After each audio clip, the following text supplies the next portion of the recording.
muito mais.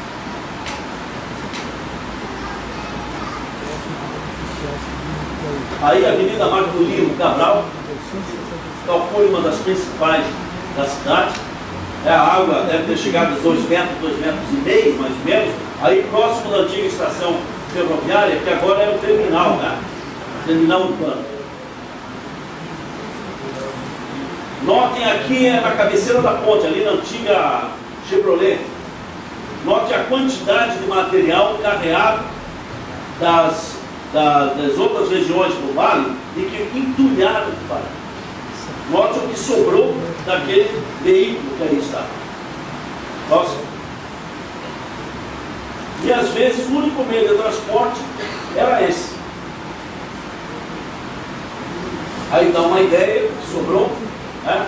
2, 3 dias depois, esse material seco se transformou quase que em um cimento, e é muito difícil se trabalhar para retirar esse material. Aí as filas dos desabrigados.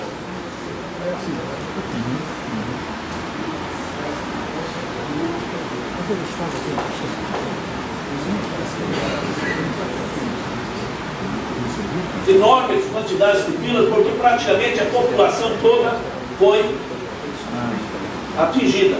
Porque como não havia meios de se trazer alimentos, mesmo aqueles que não tiveram sua casa atingida, não tinham onde comprar, não tinham onde. Então foi a população toda atingida. Segundo o instantezinho aí, porque aqui se aprendeu uma lição também.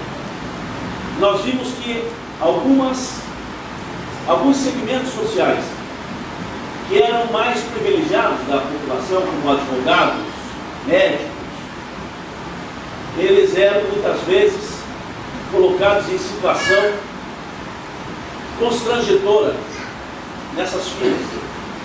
Porque havia comentários assim: doutor, até o senhor aqui nessa fila, doutor. Veja como é que é a vida, né, doutor? Veja como a calamidade socializa, democratiza as pessoas. Então havia muito constrangimento das pessoas. Então o CREA, os engenheiros, os médicos e alguns outros segmentos sociais pediram à nova Defesa Civil do Estado, onde eu trabalhava na época, que a gente dava o suporte aqui, que nós entregássemos a eles os alimentos e eles durante a noite iam levar às casas dos médicos, dos engenheiros, dos associados, para evitar esse constrangimento que muitas vezes ocorre. Aqui uma série de pessoas, dá para voltar um instantinho. Aqui temos os voluntários, né, que sempre muito bem-vindos. Aqui está uma série de voluntários preparando os pacotes com alimentos, as cestas básicas que depois eram fornecidas.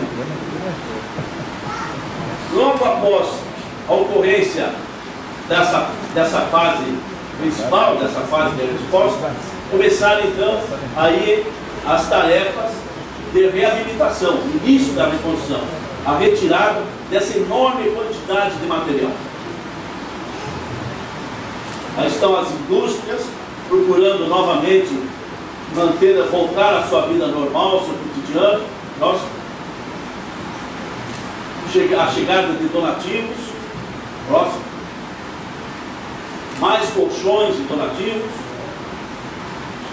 As filas aqui era para relacionar as pessoas que poderiam eventualmente participar de programas para aquisição de casa própria. Próximo. Os trabalhos de limpeza.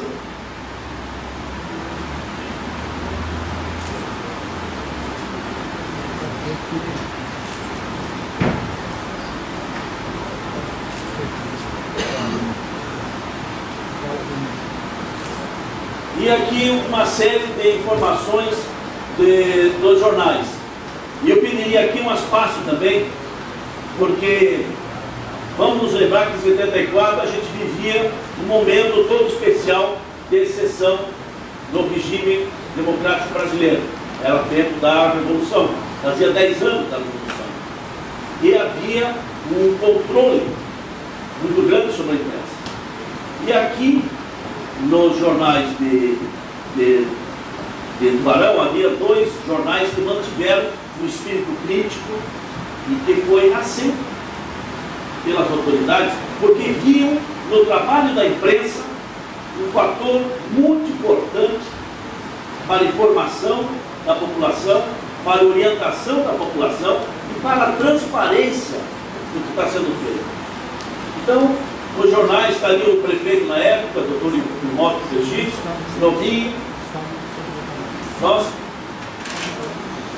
aqui veja, os jornais clamando a população catarinense brasileira para o trabalho da reconstrução. Vai lembrar que, como sempre, São Paulo teve uma participação muito especial. Eu posso falar nos dois calamidades, maiores desastres que eu tive a oportunidade de participar na atividade de coordenação, tanto em Tubarão quanto nas enchentes de 83 e 84. São Paulo foi responsável por, no mínimo, 2/3 de tudo que foi arrecadado e mandado em donativos para Santa Catarina. Depois a gente gostaria que o Major Márcio Luiz falasse dessa proporção agora, em termos do ano passado, se continua esse valor aí ou não. Próximo. Aí está uma expectativa nada boa, né? Vejam como o impacto do desastre estava na cabeça também do repórter, né? Do jornalista. Tubarão aqui um dia foi chamado de Cidade Azul. Graças a Deus voltou a ser Cidade Azul, né? Mas o impacto na hora é devido. Nossa. Aí está a chegada, no caso do ministro do Interior, chegando em Florianópolis para poder fazer os primeiros distribuições de recursos, e também uma evasão que se verificou aqui em Tubarão. Tubarão teve famílias que realmente deixaram a região, e a gente encontrava os veículos de placa TB por todo o universo de Santa Catarina. Até lá no extremo oeste, a gente encontrava alguns veículos lá em Tubarão de algumas pessoas que, pelo menos momentaneamente, deixaram a cidade. Pode tentar encontrar um outro local onde vai começar aqui.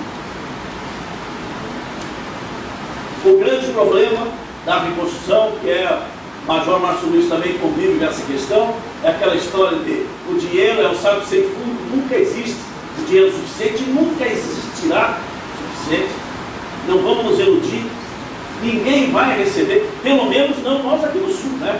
De repente, lá para o Nordeste, para algumas regiões do Brasil, sobra até dinheiro. Mas aqui para o Sul, a gente sabe que sempre o recurso que vem é abaixo daquela necessidade. Então, o negócio não é correr depois atrás, o negócio é evitar que ocorra o desastre.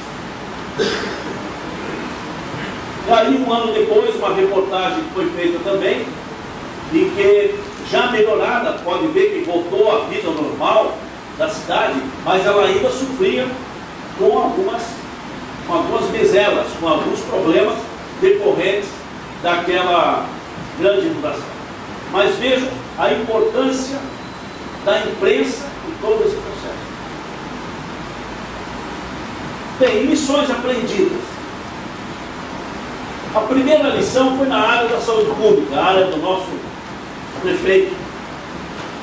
E a principal lição foi essa: os desastres naturais não trazem doenças, eles não criam doenças. Os desastres naturais potencializam, ou seja, aumentam aquelas doenças que já existiam na região. O que isso quer dizer? Que o simples combate das doenças existentes, a vacinação e toda aquela medida que nós fizemos para cuidar em tempo de normalidade das nossas doenças, vão ser importantíssimos para diminuir os problemas em época de anormalidade. E nós desconhecíamos isso na época. A primeira providência das 3 pessoas que aqui estiveram da Defesa Civil do Estado, quando voltamos a Florianópolis, foi exatamente fazer um cordão de isolamento da região sul do Brasil. Porque nós, inclusive os médicos que faziam parte do processo, temíamos que doenças geradas pela inundação fossem distribuídas pelo estado todo e nós perdêssemos o controle dela. Ou mais, que parentes das vítimas, tentando atender aos seus familiares, contraíssem doenças aqui. Então exigimos que todas as pessoas que viessem para cá fossem vacinadas. Exigimos